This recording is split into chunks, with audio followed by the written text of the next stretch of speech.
সাইকেলেৰ যাত্ৰা পৰিস্থিতি মানে যুবকে কি কব এই মুহূৰ্তে আমি ৰাইড ফৰ কনজাৰ্ভেশ্যন শীৰ্ষক আমাৰ এই অনুষ্ঠান আমি কাজিৰঙাৰ পৰা ওৰাং ৰাষ্ট্ৰীয় উদ্যানলৈ আমি গৈ আছোঁ। এটা মেছেজ দিব বিচাৰিছোঁ বন বন্যপ্ৰাণী সংৰক্ষণৰ ইতিবাচক সজাগতা সৃষ্টিৰ উদ্দেশ্যে।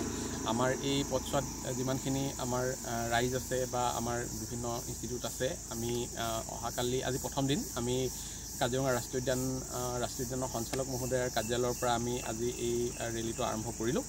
আহি আমি এটা কলিয়াবৰত উপস্থিত হৈছোঁ। আজি আমি ভোমোৰাগুৰিতে নিশাটো কটাম। নিশাটো কটাই অহাকালিলৈ আমাৰ কিছুমান স্কুল প্ৰগ্ৰাম আছে। আমি এই মেছেজটো স্কুলৰ ছাত্ৰ ছাত্ৰীৰ মাজলৈ লৈ যাব বিচাৰোঁ। গতিকে কেইবাটাও আমাৰ কাৰ্যসূচী অহাকালিলৈ আছে আৰু অহাকালি সন্ধিয়া ভাগলৈ গৈ আমি ওৰাং ৰাষ্ট্ৰীয় উদ্যানত উপস্থিত হ'ম।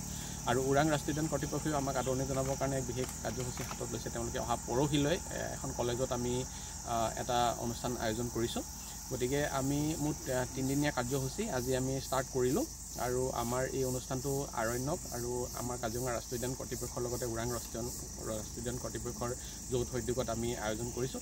আৰু আমাৰ টীমটোত বিশেষকৈ আমাৰ 8জন আমাৰ চাইক্লিষ্ট আছে। তেখেতসকল আমাৰ কাজিৰঙা অঞ্চলৰে 8জন চাইক্লিষ্টে অংশগ্ৰহণ কৰিছে। গতিকে এইটো এটা মেছেজ দিব বিচাৰিছোঁ আমি ইয়াৰ জৰিয়তে মানুহসকল যাতে অলপ আমি সজাগ হওঁ, প্ৰকৃতিৰ প্ৰতি অলপ চিন্তা কৰোঁ। এইখিনিয়ে। কিমান কিলোমিটাৰ পথ সামৰি ল'ব? আমি টোটেল 160 কিলোমিটাৰ আমি পথ সামৰি লৈছোঁ 2টা দিনত। কিমানজন যুৱক আছে আপোনালোকৰ টীমটোত? আমাৰ টীমটোত 8জন যুৱক আছে।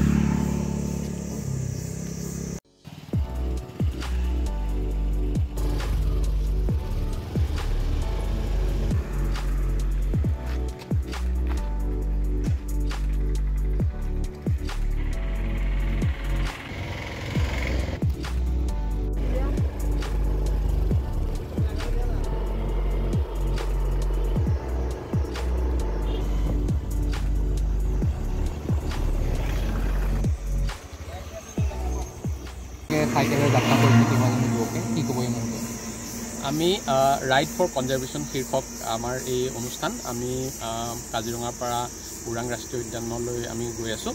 এটা মেছেজ দিব বিচাৰিছোঁ বন বন্যপ্ৰাণী সংৰক্ষণৰ ইতিবাচক সজাগতা সৃষ্টিৰ উদ্দেশ্যে। আমাৰ এই পথছোৱাত যিমানখিনি আমাৰ ৰাইজ আছে বা আমাৰ বিভিন্ন ইনষ্টিটিউট আছে, আমি অহাকালি আজি প্ৰথম দিন আমি কাজিৰঙা ৰাষ্ট্ৰীয় উদ্যানৰ সঞ্চালক মহোদয়ৰ কাৰ্যালয়ৰ পৰা আমি আজি এই ৰেলীটো আৰম্ভ কৰিলোঁ। আহি আমি এটা কলিয়াবৰত উপস্থিত হৈছোঁ। আজি আমি ভোমোৰাগুৰিতে নিশাটো কটাম। নিশাটো কটাই অহাকালিলৈ আমাৰ কিছুমান স্কুল প্ৰগ্ৰাম আছে। আমি এই মেছেজটো স্কুলৰ ছাত্ৰ ছাত্ৰীৰ মাজলৈ লৈ যাব বিচাৰোঁ। গতিকে কেইবাটাও আমাৰ কাৰ্যসূচী অহাকালিলৈ আছে আৰু অহাকালি সন্ধিয়া ভাগলৈ গৈ আমি ওৰাং ৰাষ্ট্ৰীয় উদ্যানত উপস্থিত হ'ম। আৰু ওৰাং ৰাষ্ট্ৰীয় উদ্যান কৰ্তৃপক্ষই আমাক আদৰণি জনাবৰ কাৰণে এক বিশেষ কাৰ্যসূচী হাতত লৈছে। তেওঁলোকে অহা পৰহিলৈ এখন কলেজত আমি এটা অনুষ্ঠান আয়োজন কৰিছোঁ। গতিকে আমি মুঠ 3 দিনীয়া কাৰ্যসূচী আজি আমি ষ্টাৰ্ট কৰিলোঁ। আৰু আমাৰ এই অনুষ্ঠানটো আৰণ্যক আৰু আমাৰ কাজিৰঙা ৰাষ্ট্ৰীয় উদ্যান কৰ্তৃপক্ষৰ লগতে ওৰাং ৰাষ্ট্ৰীয় উদ্যান কৰ্তৃপক্ষৰ যৌথ উদ্যোগত আমি আয়োজন কৰিছোঁ।